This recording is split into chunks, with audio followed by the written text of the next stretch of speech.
All right, I'm Steve Wood, recovered alcoholic, and welcome to the Great Reality Book Study. My favorite night of the week. Well, they're all great. We have great book studies on here. And you know, I was thinking it's amazing to watch, well, not just humans grow, all creatures grow, right? And it's an amazing planet to be a part of. And to watch, you get like I was watching some Facebook video the other day of some lady that thought she had a cat and it turned out to be a panda or something, and not panda, but a panther.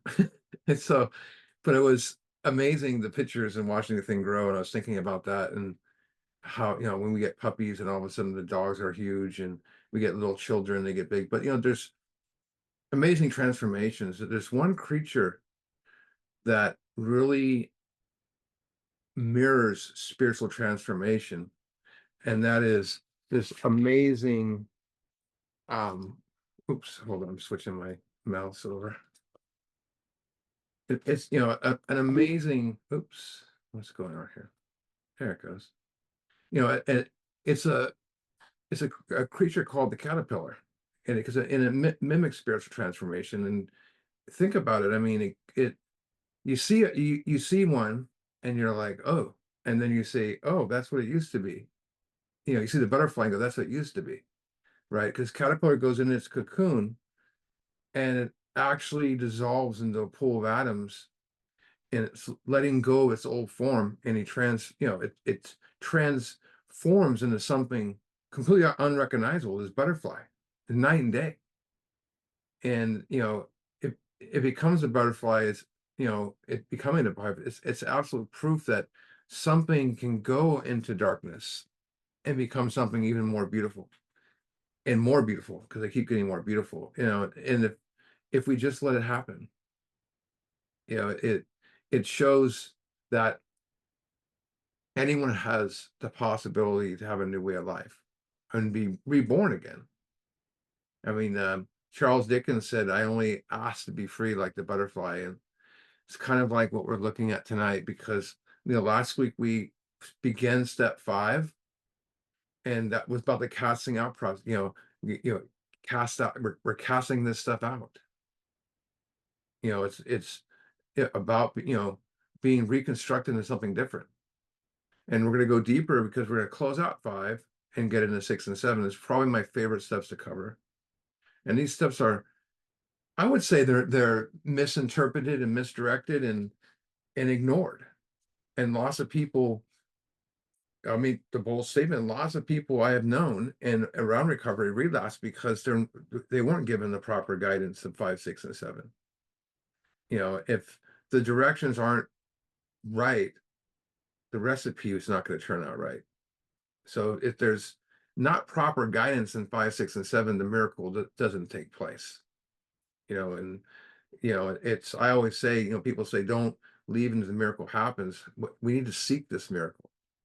I'm not saying the way I'm going to explain it tonight is not my way or the only way. I have my experience. I'm here to share my experience of this. But the thing about this book, it's building up and building up, and this whole process, um, that throughout this book is about letting go. It talks about getting rid of the things within ourselves which have been blocking us, right? It talks about, hold on one second, I'm being questioned by my son.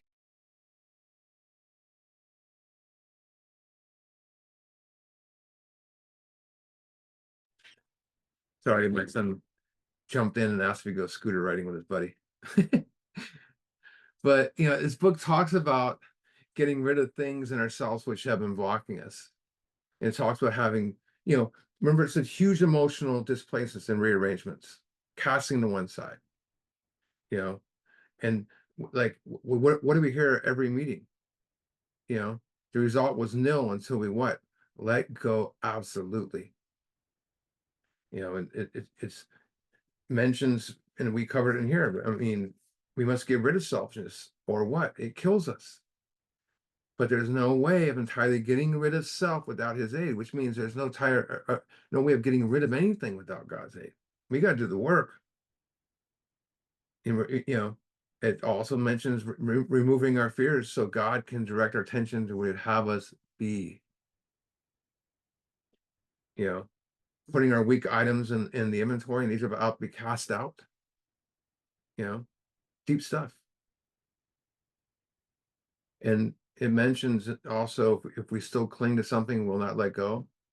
We ask God help us be willing. Right? And when in the future, when we have selfishness, dishonesty, resentment, and fear, it doesn't say wish them away. It says at once ask God to remove them. Right? So when we do step 5, we start to become aware that no one is responsible for our problems, our suffering, except for us. That's the beginning of an awakening.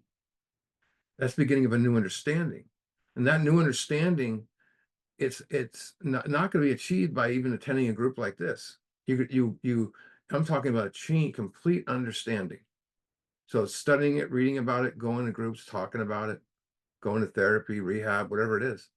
Getting an understanding is achieved by letting it go, right? And I always do this analogy. So this is, this represents old ideas. Resentment is an old idea, right? Now, this represents the new ideas that they're telling me I got to have, right? So here they come. I can't take the new idea until I put down the old idea, and then I can take what's new. And that stands for being open-minded. That stands for this. So if I'm holding these new ideas and the old ideas are still there, I can't do it. It's just like I can't hug you if I'm carrying a box of rocks everywhere, a bunch of boulders. So let's look at page 75. And these are the promises of the 5th step promises.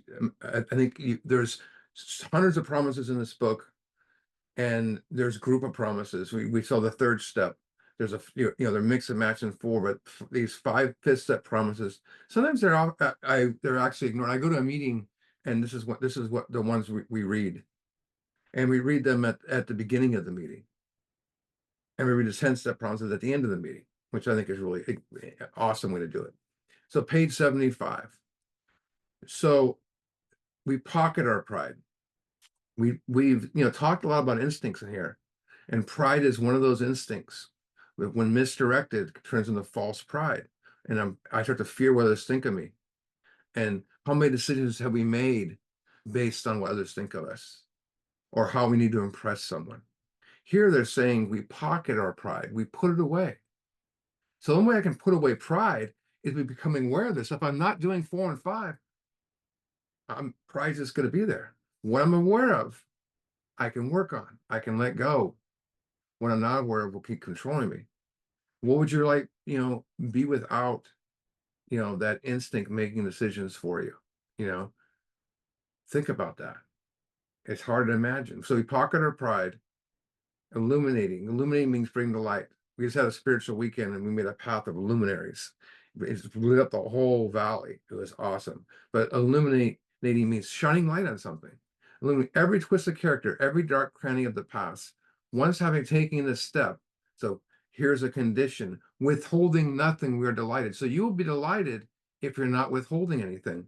If you're withholding something, holding on to it, you're not going to be delighted. You're going to be, delusioned still. So delighted is pleasure and happiness. And look at the word separate it after that, lighted. See the light in there, right? Delighted. Look at these promises, or should I say results. And when I read these the first time, I realized I've been praying for this stuff in some shape or form. We can look the world in the eye. We can be alone at perfect peace and ease. So I'm looking the world in the eye. I'm not looking down anymore. I'm looking at my feet when I walk. But we can be alone at perfect peace and ease, meaning I can be by myself and never be alone ever again. Our fears fall from us because there's no more weight in those fears. I'm the only one that puts weight in my fears. We begin to feel the nearness of our Creator. We may have had certain spiritual beliefs, but now we begin to have a spiritual experience. So our belief in God transfers into knowledge of God because we've experienced it. Anything you know in life comes from experience. Everything else is theory or beliefs. Remember, the belief was handed to us a long time ago. Any belief you have is handed to you.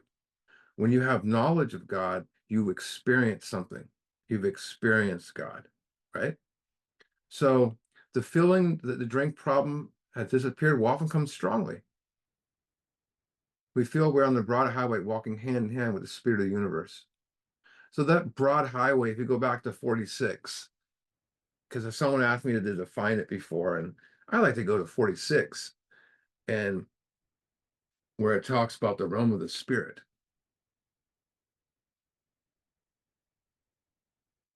See where it says, the realm of the spirit is broad.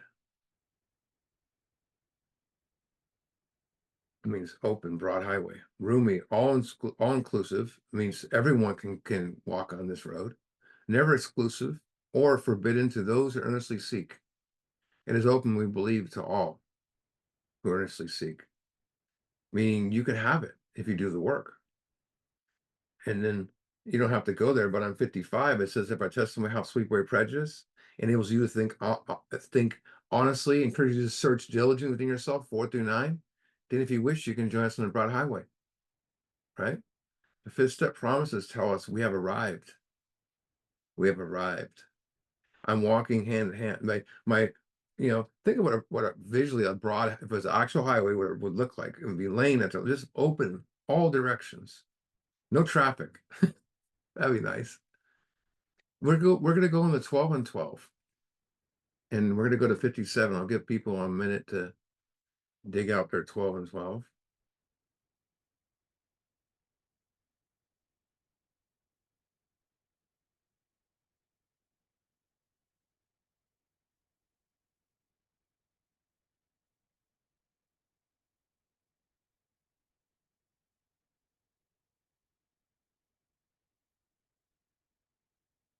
I think Rob, is Rob still in here? I don't see him.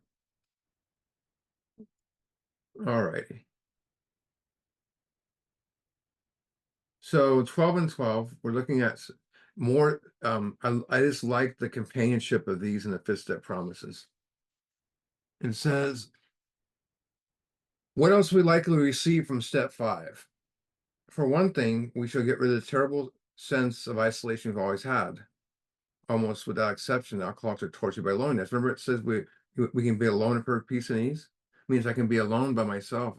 I can be by myself and never be alone again because of God. Even before our drinking got bad, people began to cut us off. Nearly all of us suffered the feeling that we didn't quite belong. Either we were shy and not drawn near others. So that's one way of a social instinct, having fear in there. We're not going to go near others. Here's the flip side of social instinct. These are stage characters. We are apt to be noisy goodfellows, craving attention and companionship, but never getting it till it's our way of thinking. I always thought the noisy goodfellow guy was the guy that had it all. No, no, these are just as much fear as the other guy, maybe worse. There was this mysterious barrier we could never surmount nor understand. As if we were actors, we mentioned actors again, on our part, suddenly realizing that we did not know a single line on our part. That was one reason why we loved alcohol too well. And then you go to the next paragraph down. And I love this because it's describing how a lot of us felt. When we reached AA, for the first time in our lives, we stood among people who understood, who seemed to understand. So you walk in AA and all of a sudden, so that it's a lot of people there and you're welcome. So the sense of belonging is tremendously exciting. And this happens to a lot of people. We thought the isolation problem had been solved. And so what happens when a lot of people think the isolation problem has been solved? Oh, I just need to go to meetings and I need to get this warm, fuzzy feeling. And eventually that runs out. But look what it says. But we soon discovered that that while we were not alone anymore in a social sense, social instinct, right, is being fulfilled, we still suffered many of the age-old pangs of ancient apartness. Something within us is blocked. Something within me can't connect, and I feel distant.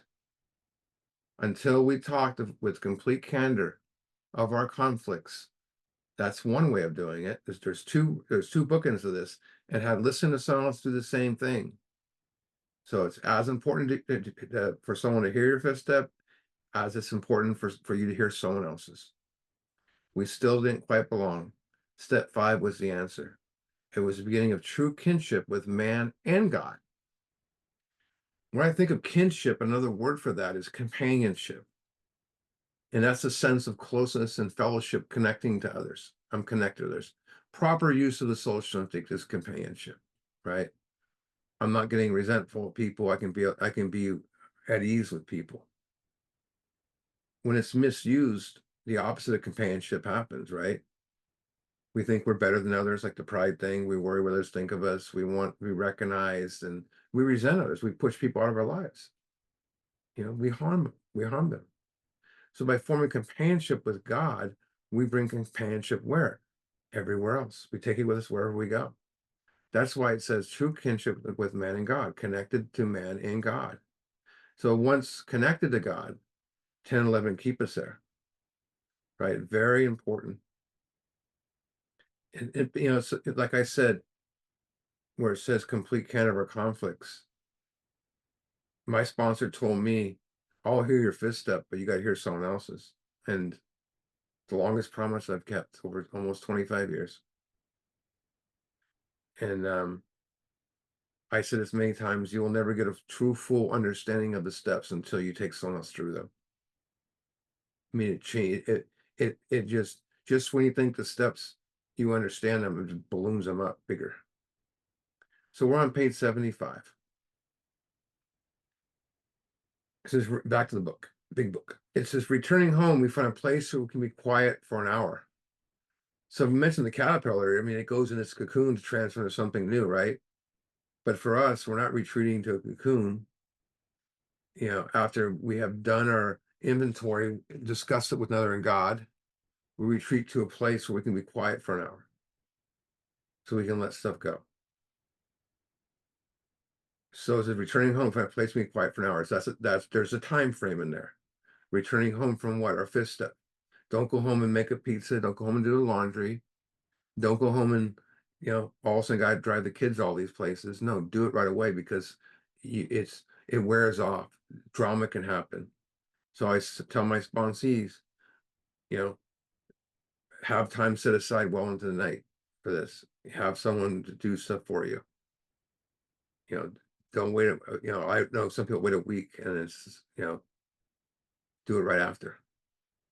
Now, here's debate, and it's not really debate. It's just other angles of looking at it. Is the hour still step 5 or is it 6? My experience is we begin this hour in 5. And if I'm following and answering the directions of this paragraph, those questions should not take an hour to answer. And we'll see them in a minute. This paragraph ends with a question to answer. If we can answer to our satisfaction, we look at 6, right? So there you go.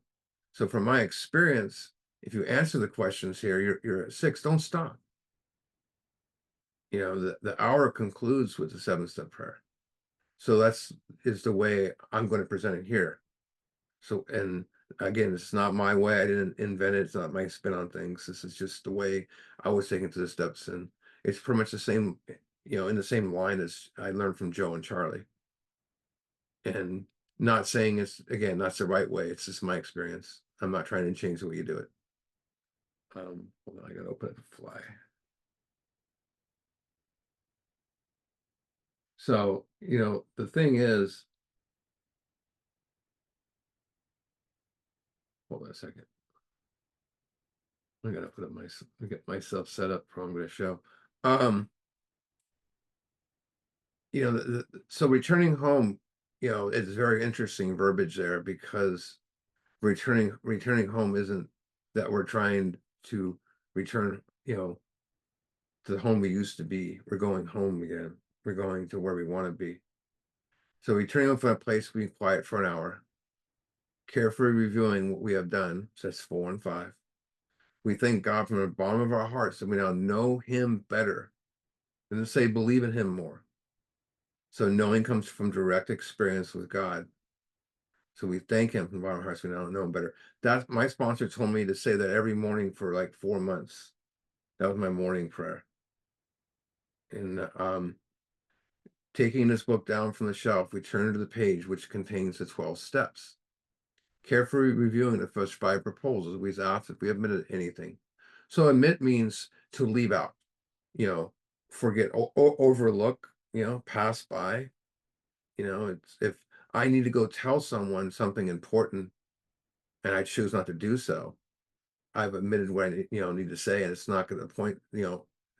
I had to talk to a gentleman the other day about something that happened, and thank God I didn't omit anything because I think it helped for what I had to say. So we're building an arch. So this arch is a spiritual structure, and Bill's been building, with us all the way through this book. It's also called the archway. Look, just think of like an upside down U, and it's a carved masonry structure, and so it forms a passage, an entrance, right? And that spans an opening, to which we walk a free man at last, like it says, and there's nothing on this planet that compares to being free. Nothing. To not be restricted or confined by self. I was in a prison ministry for a while, and this one guy said he had violated parole and was back in. And he said, I never realized, I thought that was freedom. I realized I needed to have freedom in here before I can go out there. And it made me go, wow. But there's nothing like being free, not being confined by self anymore. It's what I love about being free. It's a liberation that no one can take from you. No one can say, I'm taking it away. They can't. So you don't have, with freedom, you don't have to choose to be good or true or honorable or beautiful. You just are. So you become what you're encoded to be, just like the caterpillar to the butterfly, just like the acorn to the oak tree, like the seed to the flower. They all become what they're encoded to be. So do we. And know this, not everyone likes a free person, and because most aren't free. And so they overlook this. This whole book, we've been building something. There's that person God offered myself to be to build with me. We're building something with God. And we agnostics talks about, the wonderful effective spiritual structure. And in how it works calls it the triumphant arch, which we pass to freedom. There's that word again. So you think of a building inspector, right? That's really kind of like we're doing in these directions here. We're doing an inspection of what we've done so far. And the building a real inspector, they look for damage, right? They check the structure, the foundation, and check the top of the structure, the roof, all for damage. They want to make sure the plumbing's got to work, electronics got to work. I mean, electronics, electric has to work, air conditioning is running correctly, and they also look for pests, insects, and stuff. So what we're going to do is I'm going to share the screen here with you guys, and we're going to do our own inspection. Except we're not going to be looking for bugs. I think everyone can see that. So we're going to inspect our arch, and this is only one little piece so far, and it's the Willingness Foundation. So the question is our work solid so far? It's right there in the book. We can look at those questions. And step 1 is the foundation. And looking back at it, since we're talking about buildings again, what's the foundation is the most essential part of any building because it holds up the roof, holds it all together, the base, the entire building it stands on, the walls. It supports all the weight of the building and anchors everything together. And it's built to last forever. You think of a house on a hill has no foundation, it's going to crumble. And are you 100% convinced that you are powerless over alcohol? He's already asked that in ABC, but he's asking us again here.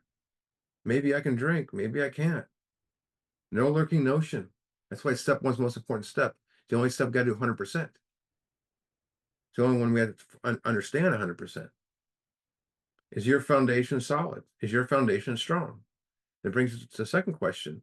Are the stones properly in place? And that's the cornerstone, right? The first stone laid at the foundation that, the walls and everything's going to build upon. And if, we put down for a new building, everything's dependent upon it. So it anchors into the foundation. And there's a second stone, or the stone's properly in place. That's the cornerstone. There's your cornerstone in place. Now we have the keystone. It's not near that, it's on top, right? It's a central stone at the summit of the arch. And it locks in place. When they built the old arches on a mortar, that was made out of marble, and they would drop it down and it would weigh everything together, right? The central stone locks it in place. What would happen if we removed it? The arch would fall. It would crumble, right? Everything falls. Is your keystone in place? Have you skimped on the cement put in your foundation?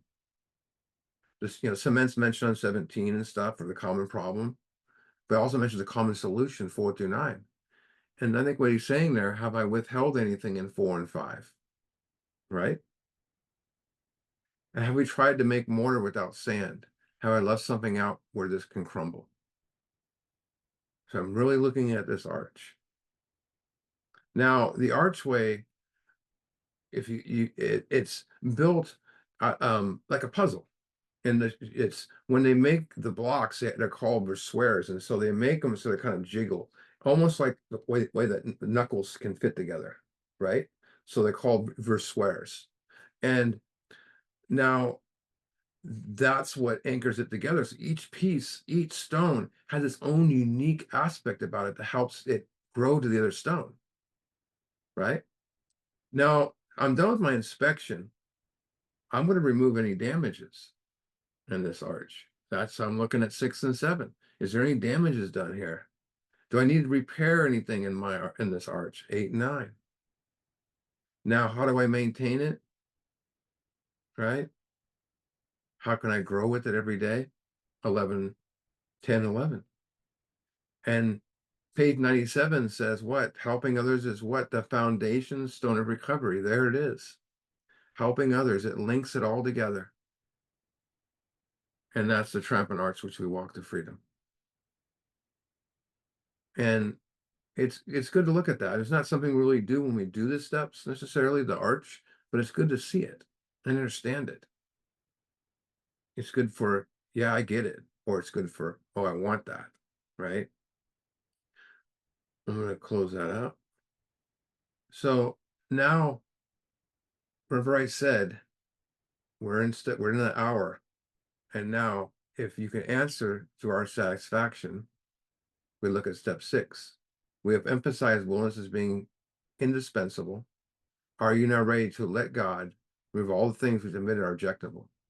Can you now take them all, everyone? If we still cling to something, we'll not let go. We ask God to help us be what? Willing. So to me, one of the things I do not do with sponsees, I do not give them the 12 and 12 to study step 6 and 7. And this is so confusing. And people will say, step 6 is the most vital step, but it's only 66 words here. 13 words are lead in. If you blink, you might miss something. It's perfect. It's all you need. We don't need more paragraphs here. You don't need a bunch of questions to meet God. Did the caterpillar need, 500 or 8 pages to become for the directions to become a butterfly? So we're going to look closely at this paragraph and dissect it because it's the most important in this book. If we can answer to our satisfaction, we look at step 6, answering the questions from 75. We emphasize willingness as being indispensable. Emphasize means to stress importance. So think about it. We stress the importance that willingness is indispensable, he's saying. Indispensable means something what you cannot do without of, like God, right? Indispensable, absolutely necessary. It's interesting because what's the opposite of indispensable? Dispensable or dispensable, right? Dispensable, which means something you do not need anymore, you must get rid of. If this shirt rips, it's dispensable. I'm gonna throw it away, right? Indispensable, dispensable, right? Interesting. Let it go without. So now here's the most important question, the most important spiritual question you'll ever be asked in your life. Are you now ready to let God remove from, as I say to a sponsee, you that all the things which you admit are objectionable? I point out this question before he does the hour, because I want him to ask the question that way. That's the step 6 question, right? So we're gonna look at it this way. We're gonna compare the way we see it on the wall, comparing to what we see here. Now, on 76, we have what I call the long form, right? Are you now to let God remove everything which you admitted are objectionable? The short form is the one we see on the wall. We're entirely ready to have God remove all the defects, all these defects of character. Very, very interesting. The difference between the short form and the long form has some directions and a question. The long form does. Anything that's a long, you can find all the long form steps in the book in this directions. That's way deeper to have God. It also goes deeper when it says not simply remove defects of character. It says everything we've admitted is objectionable. Everything in your fist that made you want to puke or ashamed of, right? Objectable is something that one opposes, and everything, objective, if we're ignorance, doesn't they don't see anything here, you know. It's that they'll see past it. Everything you have to. That's why we do 5. Our ignorance will kill us. The a lot of people think the most important word is all, where it says all. In both of them, it says all the things, remove all defects, but it's not. The most important word is the word let. Matter of fact, let is the most important word in this entire book. It means to allow or permit for something to happen, right? The most the, the most powerful word in spiritual development, I believe, is let. They're asking us to let God, right? It's a life-changing action. It's not the first time in the book where it mentions it. If you go to 69, it says, God alone can judge our sex situation, counsel others desirable, but we let God be the final judge. You got to let God. And if you, the next page over, if we are sorry for what we have done, have an honest desire to let God take us to better things, we believe we learned our lesson. Interesting. To let God, I got to let God take me to better things. And then you go all the way to 88. Because we alcoholics are undisciplined, so we let God discipline us in a simple way we just outlined. Wow. But my favorite one is on page 68. And it's the bread and butter of this program. Because it's really something you can bring in a 10. It says, we never apologize for God. Instead, we let God demonstrate to us what he can do. God can demonstrate through me if I let him do so. The rest of our lives in this program is letting God demonstrate to us what we can do. Why? Look at the last sentence on 68. We ask him to remove our fear and direct our attention where he have us be. I can finally be what I want to be. Not the actor anymore. You have to let God, allow God to remove these defects, because we don't have the strength to do so. If we could do it, we wouldn't be here on a Thursday night doing his book study. You know, that back to 76 is in that paragraph ends, if we still cling to something, will not let go. We ask God to help us be what? Willing. That's the 6-step prayer. God, help me be willing. And we'll see something similar like that on step 8 next week. Pray for willingness. It's very important, if you're doing this hour, to ask God to help you be willing. Ask for God's help. Why? How do you know this? It might be the only opportunity you ever have. You never know. And that's the way I took to the steps.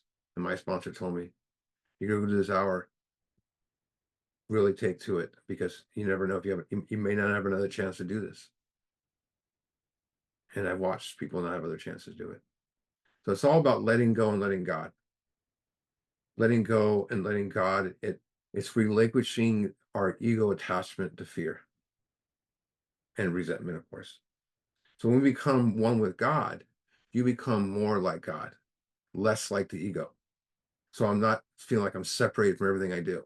I'm separated from you. I'm separated. It doesn't also, what happens of being less like the ego is I don't feel like you're better. I'm better than you. So you're either a host to God or a host to ego. And you can make it all about you, or you can shift to how can I serve? It's all about being open to everything attached to nothing. Remember what I read earlier? Some of us held on to old ideas, and the result was nothing until let go. Absolutely. Absolutely. I'm going to share with you guys a story. And I heard this story many years ago. Someone it woke me up. So in Madagascar, they have, one of the highest paying catches you could have is a monkey, right? And there's a condition is the monkey cannot have any scars. So this is true, actually. They have a very unique way to capturing monkeys that leaves no scars. And what they do is they take a coconut, right? And they make a hole in the coconut, like two little holes next to each other, and they put a rope through it and tie it to a tree. Then they put a small hole in the coconut, just big enough for the little monkey to get his hand in there, right? And they put a nut inside the coconut.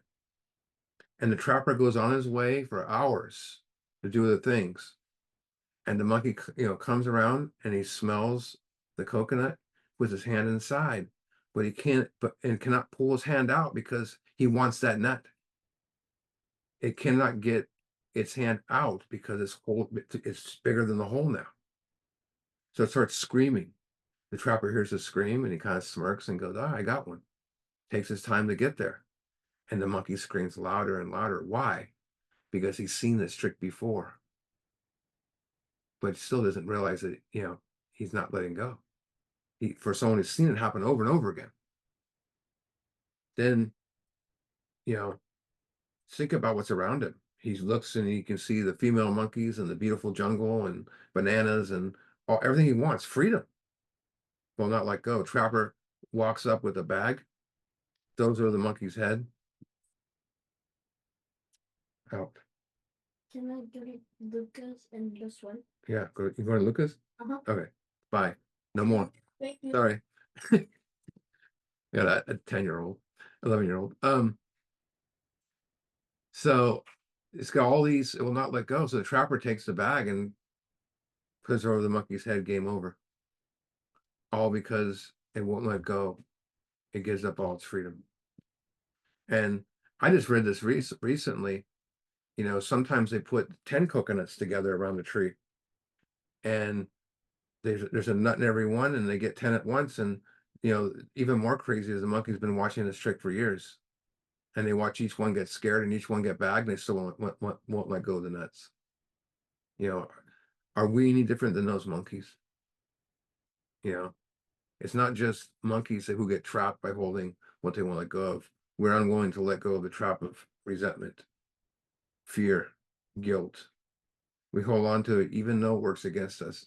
And just like the monkeys, we see others making the same mistakes and we say, oh, look at those idiots.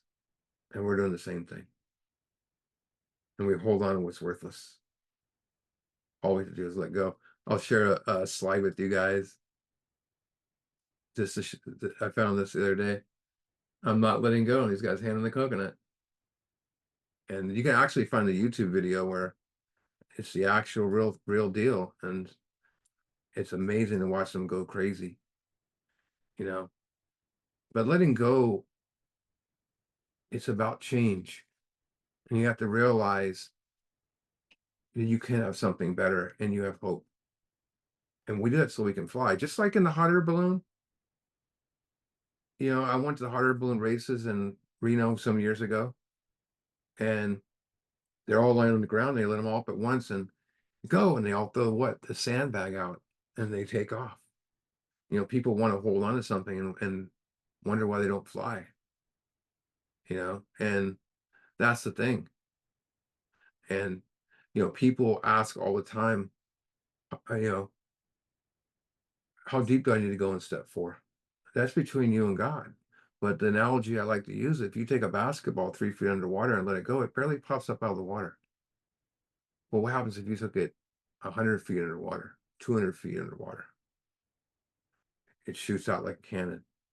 And all I know is I've seen that cannon shoot many times in AA and CA, everywhere else, they do the steps. That's why we must go deep in step 4. And just like the butterfly, when we return to the outer world, we're very different, unrecognizable. And others see, like it says in the spiritual context of this book, the appendix, it says, people recognize the change long before we do ourselves because we're unrecognizable. We're brought back to life to rejoin life, transformed and ready to fly. And we're awakened, but now we have the willingness to do what? Make amends. Most people, before they do 6 and 7, they're not willing to make amends. They have some excuse. And if you really do it right, you're going to go, I'm ready. We have turned into something totally different. And that's the image and likeness of our creator. And when that happens, our thinking becomes one with God's thinking. And people see us and they say, I want what he has. I want what she has. And I'm going to do another analogy, and it's comparing the first 5 steps to climbing a mountain. And it really makes a lot of sense. So I need to get to Freedom Valley. And the problem is about, a mile up the road, all of a sudden there's a huge mountain in the way. I can fly around it, I can run around it, I can ignore it. But to overcome it, I got to climb over it. So that's my problem, is the mountain, just like step 1 was a problem. So I need to climb it. So I look at the mountain, I say, I got to climb the mountain, just like step 2. The reality is, I'm saying I need to do these steps, then make a decision to climb it. The question is, when does the climber begin? When does the climb begin? When you stick the spike into the mountain and start pulling yourself up, just like you do 4. If you ever watch those climbers, they stick those spikes and it takes every muscle they got. For all of us, that pin weighs a lot in step 4. We go to work and we start climbing, just like in step 4, and it feels agonizing, hard work. We want to give up. We want to go back home because I never climbed before. But somewhere on that climb, I start to develop a rhythm. I start to see the truth, just like in step 5. Then I reach the summit, the paramount, step 6 and 7, at the very top of the mountain. Now, here's the one thing I want to point out to you. Did you see that I did steps 1 through 5 to have the ability to do 6 and 7? I had to do those first 5 steps. That's why he wants us to go back and look at the first 5 steps again, because I need to do those steps to have the ability to do 6 and 7. But 6 and 7 is not just the top of the mountain, it's the edge. And the only thing left to do is take a leap. And the big question is, when and how do I know when it's time to leap? Because I get closer to the edge, I see what's on the other side. And I realize That's the leaping off place. And but there's a condition, and this is a big condition. Is before I leap, I need to leave behind everything I brought up with me to the top. I need to drop it right there. That's when you realize this is real and not a game. Some of us it happens in step 3 when we do the 3rd step prayer. Some of us it happens right in 6 and 7. This is for real now. And why am I going to this Freedomville? Because I owe some people an amends. So I'm gonna climb down that mountain and then go make amends with some people. Right? So it's my trip must be over, right? I'm gonna make a trip again in step 10.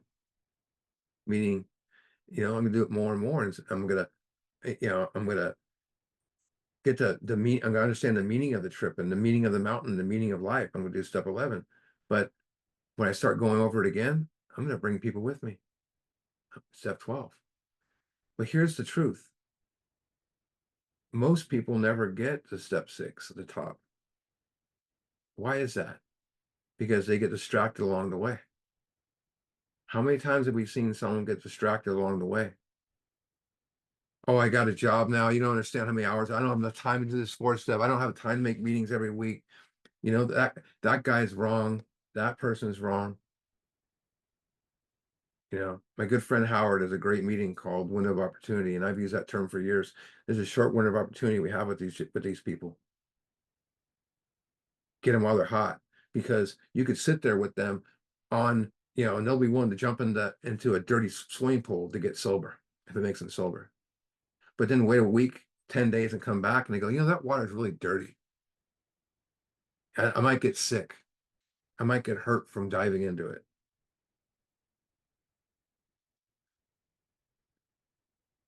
And you start to realize they back away because they forget that they're a miracle. And right now, I mean, the second someone just OD'd, right now someone's dying of alcoholism or just died. Why are we still here? That's a great question. So what's step 6 truly about? It's about surrender. There's 2 steps that involve surrender. Step 1, I'm in defeat, putting my hands up in the air, take me. And you don't know what's going to happen next. And a lot of people say, oh, it's step 3. That's just a decision to abandon ourselves to this. Step 3 truly happens in 6. But I need to gather information in 4 and 5 so I can do the surrender in 6. Without, think about if step 3 was step 6. I'm trying to already have God remove these defensive characters. We admit 2 things. He made us come up with this inventory thing, and then discuss, and then go confession, and anti-wiggle room steps, anti-loophole steps, as Bill called them. It's about surrendering to God. Step 6 is about giving up control, letting go and letting God. I can't. God can. I must let him. I can. He can. I must let him. That right there is ultimate trust. I'm trusting God in my life and handing it over to him. When that surrender is genuine, like I said, you don't know what's going to happen next. And you get that swept away feeling and say, why did I wait so long to do this? Why did it take me so long? Because we held on our old ways for so long. You don't do that, we don't do step 6, we face step 6. Just like step 1, we don't take step 1. Step 1 took us a long time ago. Long time ago. But we face step 1 again, and we face step 6. We just have to admit to the truth. One of my favorite movies growing up was The Wizard of Oz. I remember they used to have it on, guys, remember when Sunday night, they still do once in a while, I'm sure, but Sunday nights would come on when I was a kid in the 70s. And that's all I ever watched. And, Dorothy learns a surprising truth that from the Good Witch, that she had the power to go back to Kansas, was right with her the whole time, the shoes. And when she tells her that, the Scarecrow angrily looks at the witch and says, why didn't you get this critical information, sooner? Why didn't you reveal to her sooner? And the Good Witch laughed and said, because she wouldn't have believed me. She had to learn for herself. You can't learn step 6 by telling someone about it, studying about it, reading about it, like I said before. talking about it. It must be experience. It is then you realize it's been within your reach all along. You've always had it. And without knowing it, we think we're running away from amends by not doing the steps or not ready yet. All the years you weren't ready, you really were running away from 6. And that's letting God remove this stuff. Because our think about it. Are your worst wounds, out here? That's what we think. Our worst wounds are all internally bleeding inside. This is where we stop the bleeding. And what do we find when the bleeding stops? We find peace. I mean, I don't know if any of you have had near-death experiences I've had. And you go into that place where you're just scared and you'll do anything to live. And then all of a sudden you realize you gotta live and there's no fears of anything for a few minutes. One second of letting go can compel you to everlasting happiness. Infinity. That's why I say the steps are not about gaining anything. They're about losing something so I can be closer to God. We're going to look at another step now. Look at the shortest step in the big book. Step 7. Humbly ask him to remove our shortcomings. I'm so glad he changed it from humbling on our knees and all that, because it's perfect. The shortest step and the easiest step, because it's just an affirmative prayer. All the magic is done in 6. Humble means to be marked by meekness and modesty, as opposed to what? Arrogant, egotistical, and prideful. So humility is what? It's an action word. That's an interesting thing. We found all these words are action words. We can define them, we can tell people about them, but they're about action. We call it praying with our feet. You pray and take the action. Humility is an action word, meaning we must take it to receive it. And every step has humility in it. Think about it. Admitting defeat, knowing you need power, making a decision, inventorying our defects, right? Admitting them to another, letting God take it away, making right with others, doing 4 through 9 when things crop up the rest of our lives in step 10. That takes humility. Dedicating myself to prayer and meditation. And how about taking another in this journey? Humility, it gives you the ability to recognize not just your strengths and limitations. It gives us the ability to recognize that. And so we can become modest, respectful, and teachable. And of course, awakens us to the beautiful things like love and kindness and compassion and happiness. All it's been inside of us since that forever. So by God removing this stuff, he's not putting his hand on us and saying, now you're going to have this stuff. No, it's already been there. He says, play in this playground for a bit. That's what he's saying.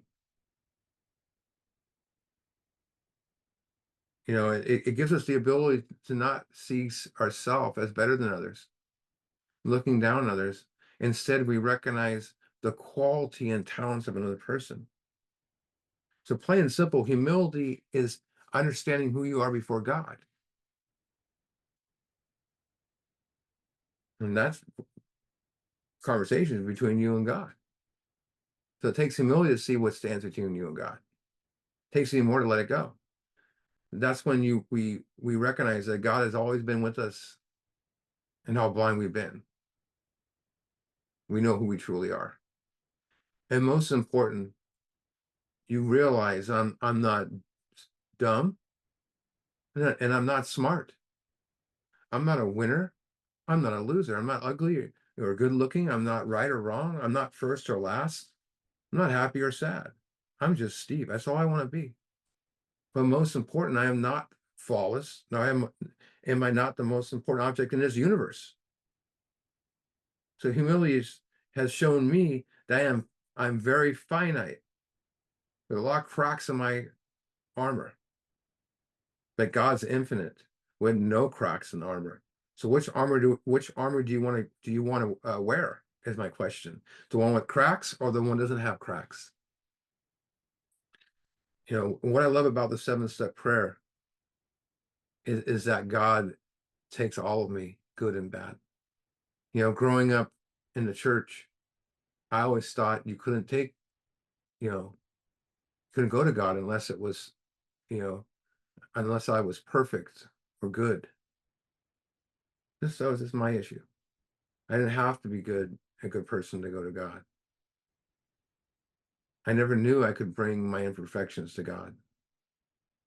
And it says, when ready, we say something like this: my creator, another word for God, I'm now willing, I'm now ready that you should have all of me, good and bad. I love that. Good and bad. Here's my good, here's my bad. Help, you know, take away my bad, help me with my good.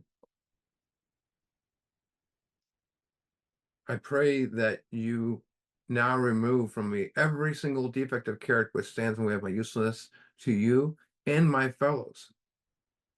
I love this too. Grant me strength as I go out from here to do your bidding, do your work. Amen. We completed step 7. Again, it's just a simple prayer. But what's step 7 really doing? It's completing the 3rd step prayer.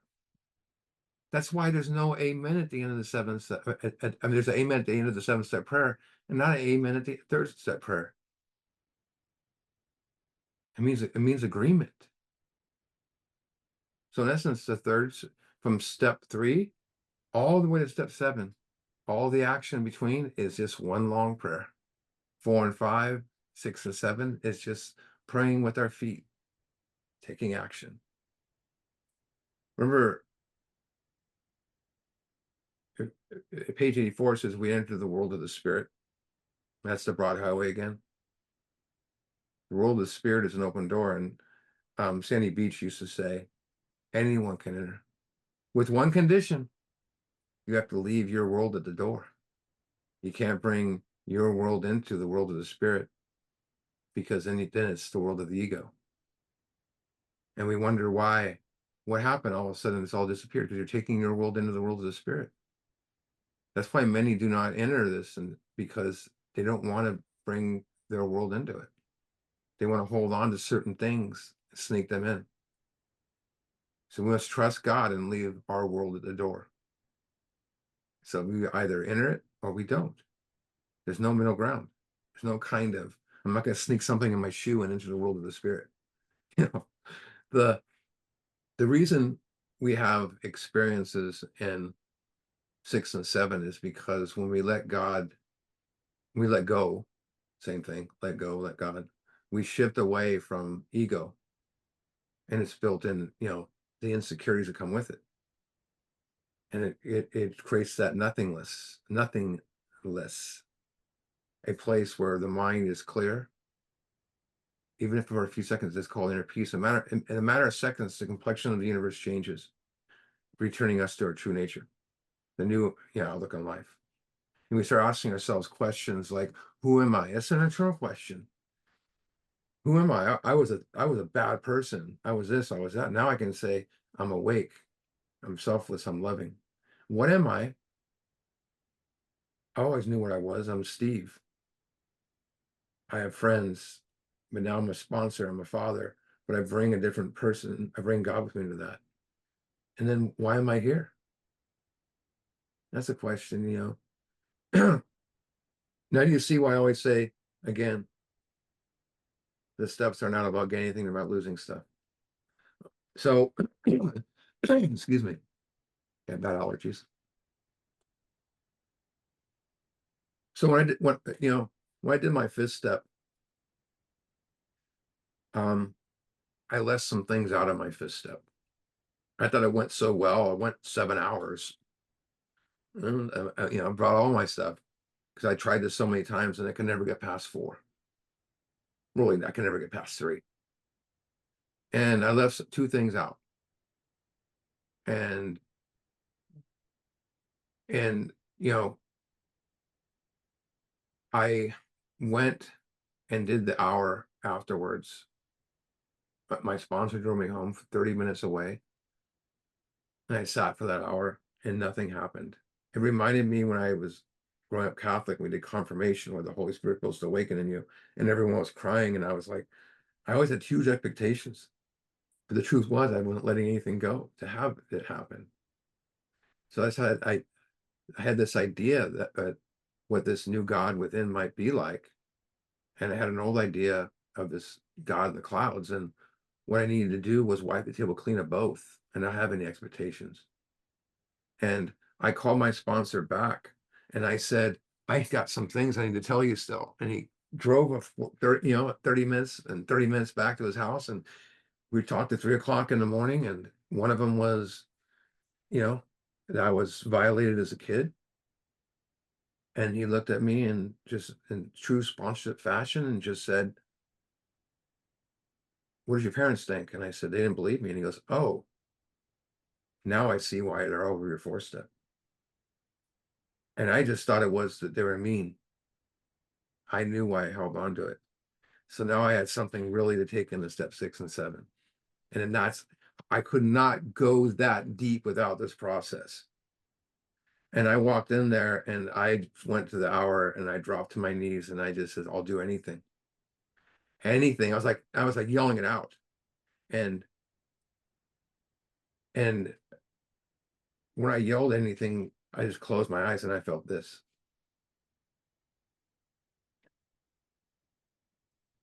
Nothing. The committee turned off for just maybe a few minutes. And then everything went from blank and then just got bright. And I sat there and I was like, okay, my sponsor said anything that happens in there, don't analyze it, go with it. And I started like hyperventilating. I got scared and I was like, closed my eyes and the white got brighter and brighter. And I felt like I was on that summit.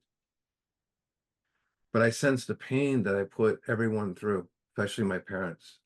And I thought of my father, who I had not talked to in 8 years, and how I just wanted a way to make amends. And at that moment, I sensed the love they had for me, which I didn't see anymore. And I felt the love I didn't think I had for them. And I realized I could love them back and love in return. It was like time stood still. And I honestly don't know how long I stayed in that place. I've had similar experiences, but that was, you know, absolute peace. And I knew in my heart that no, if anything, no matter how ugly life would get or dark it would get, everything would be okay. I never had that feeling in my life. But I felt, the connection I felt that day to God was very similar to my when I had back surgery and they brought my newborn daughter to me and I had to lay on my back and hold it and I felt oneness and then I got reminded of how I felt that day, you know. But I laid there on the ground just sobbing. It wasn't crying, it was weeping. And when I tell this story, I can feel it. I got goosebumps on my arm. And I told it hundreds of times. But I know in my heart that no, I know everything's gonna be okay. And I called my grand sponsor, Don, afterwards, and I told him what had just happened. And he was an amazing guy. He sponsored thousands of guys. And he said, you sound like a gentleman who just had their last drink. And I said, yes. And all I wanted to do after that was what I'm doing now. Nothing else. I discovered that day kind of like what I truly was and what I am, what I'm not, all my limitations and what I need to get rid of. But I always get a clear vision of what I shouldn't be. I think of all my friends who died and never got to that place. Just one of them committed suicide last week. Amazing guy. And just got away from the steps. And he was one of the people that inspired me.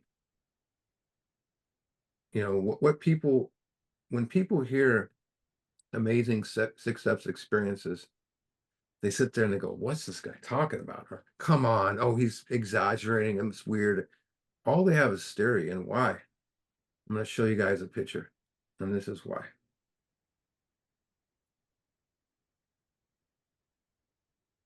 You cannot talk butterfly language to a caterpillar. Hmm. Why? Because the caterpillar wouldn't understand. It would have no clue what you're talking about because they never experienced what it's like to be a butterfly. So a person who's not awakened is going to have no clue what it's like to be awake until they experience it. The question is what is this butterfly saying to the caterpillar? He's giving a precise directions how to get out of the cocoon.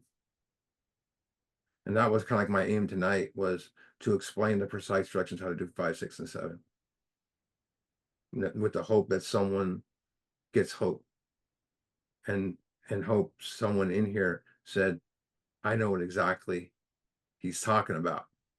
Butterfly to butterfly, Mhm. you know. And I'm going to close with another story. So, and some of you may have heard this before. It's one of my all-time favorites. And so one day, I wasn't going to tell this story, but it goes perfect. One day, a young boy went to the guru, who was looking at something in his hand, and the young boy asked, "What is it?" And the guru goes, "It's a cocoon." And he goes, "Soon it's going to split open and become a butterfly, and the butterfly will come out." And the young boy is like, "Oh, can I have it?" And yes, said the guru, but you must promise, when the cocoon splits open and the butterfly starts to come out, you won't help it. It has to come out on its own. And the boy, you know, made the promise, and took the cocoon home, put it in a jar, and soon the cocoon began to vibrate, and then it started to split slowly, and this very damp, wet butterfly came out, but was frantically beating its wings against the cocoon, struggling to get out. It looked desperate, like it was gonna, if it doesn't break free, it's gonna die. And the little boy gets so scared, he wanted to help, so he gets scissors and he puts one little snip into the cocoon, and butterfly falls out. And he watched the butterfly for a moment, and the wings dry, but instead it fell to the ground. Instead of flying, it falls to the ground and dies. And with tears in his eye, he puts the butterfly in his hands and brings it back to the guru, and the guru says, "You cut the cocoon open, didn't you?" He says, "Yes, I did." And the guru said, "It's okay, you did not know." He says, "When a butterfly comes out of the cocoon, the only way it can have its strength and be as strong as it can be is by beating those wings against the cocoon. It's supposed to struggle, and it beats against the cocoon so its muscles would grow strong. The struggle, to emerge from the cocoon strains its wings, and without that struggle, they will never fly. And when you helped it, you prevented it from developing the muscles it needed to survive." The message of this story is that the struggle was part of the butterflies, needed to hear in order to fly. Without the struggle, the butterfly is destined to crawl and die. As sponsors, when a sponsee is doing 6 and 7, let them figure out what happened to them. Just don't, when they tell you some crazy story like mine, just say, "That's awesome." Just because they say nothing happened, don't pry it out of them. I go to sponsees, like, "Nothing happened." They're smiling. I just go with it. You know, don't feel, don't put it in words. Don't ask them to put it in words right away. You know, it does not need to be explained to them what can happen, what happened. And that'd be like cutting open the cocoon. So we can't convince another that they had a spiritual awakening. All we can do is give them the directions in this book. And step 6 and 7 is their experience and not never ours. If someone else told you what's going to happen, you could maybe never fly. Our job is not to do their work. That's their job. Our job is not give them the experience. That's God's job. Our job is to stand by with love and compassion and honor their transformation. That's the beautiful thing. That's why I said earlier, it's as important to hear a fifth step as it is to do your own, taking people through this process. If you've heard the saying a million times, if you give a person a fish they can eat for a day, if you teach a person a fish they can eat for a lifetime. And the question I always say, are you tired of eating once a day? Before I did 6, I was about going to meetings and eating fish. And it's step 6 and 7. I learned to fish. It's a game changer. And the defects of characters, do they come around again? Yeah. But as long as I continue to do 4 through 9 and grow in step 10, you know, I can always get back to where I've always came. The beautiful thing about steps, we can always recreate what happened to us over and over again. So I can let God demonstrate to me what he can do. And repeatedly doing step 6 over and over again, I become freer and freer and freer. You gotta remember, every breathing moment, you're here's a chance to let go. The things that define you that maybe control your mind. Every moment we have a chance to reinvent ourselves, to be reborn again and again. So in the end, I'm going to quote my favorite Buddhist teacher, Jack Kornfield. They say it's Buddha, but it's Jack Kornfield. In the end, what matters the most is how well did I live, how well did I love, and how well did I let go? When you live like that way, you'll soar like the butterfly, you know? Like, you think of this for a second. The old saying, the light into the tunnel? People always told us that. And then we think of the light and hoping it comes and finds us. But we wait and wait and wait and wait, and the light began, for a while, we begin to believe the light, but then we think the light's an illusion. Step 6 showed me that you discover the light was never the illusion. The tunnel was the illusion all along. It always was and always will be. We need to follow that piece. And the question I always tell people is never whether or not you should let go. The question is, how free do you want to be? That's all I say. So next week, we're going to talk about 8 and 9. I'm going to stop the recording.